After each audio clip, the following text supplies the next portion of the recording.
How to pin a Notion page to iPhone home screen. To get started, first of all go to your iPhone home screen.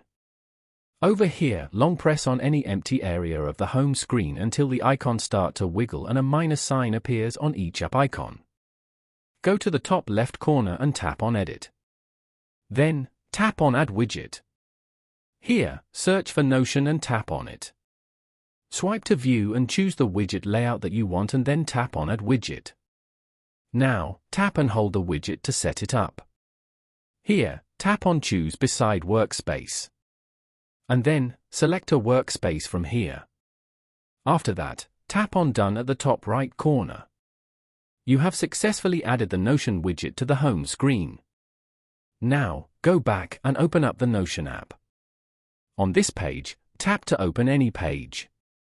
If you want to pin this page, then go to the top right corner and tap on the three dots. Here, select Add to Favorites. Following these steps, you can easily pin a Notion page to iPhone home screen.